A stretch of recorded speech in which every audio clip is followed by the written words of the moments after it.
grandfather who had the most impact on you? Oh yeah, yeah. My grandfather was Papa. He was a farmer, very simple man. A simple man who led the family and led his grandson, James Earl, through a challenging childhood. Your family didn't have a lot of money. No, during rationing time we had some sugar. We hoarded away, and we grew the rest of our food. But that wasn't his only hurdle. He was a boy who stuttered. He spent years not talking at all, until one day he wrote a poem in high school. There was a teacher who looked at one of your poems and said, "This is so good, I want you to prove that you wrote this." Yeah. Do you remember standing up and reading that?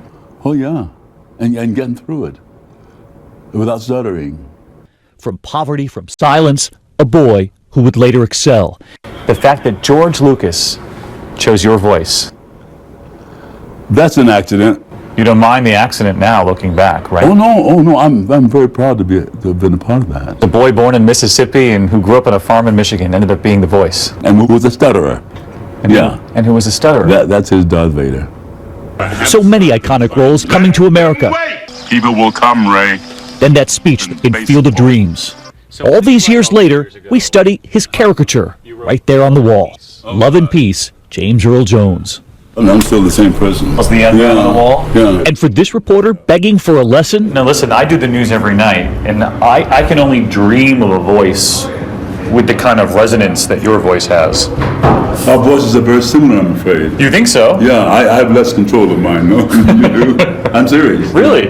And he revealed to me how he prepares before the fans arrive at that theater every night. We yell at the seats. You yell at the empty seats? Yeah. I'm going to practice that tonight before the broadcast. And make no mistake, they were all there for him. Thank you very much. An honor. The legend James Earl Jones, one of Hollywood's most instantly and recognizable voices for his so many roles, the likes of Star Wars, the likes of The Lion King, and so many other movies which he voiced. According to a couple of reports that are coming in, they're saying that he passed on. The actor's representatives came out and said that he passed away at his home in upstate New York, surrounded by family members, and they're saying that James was widely respected for his decades-long career in stage, TV, and film productions.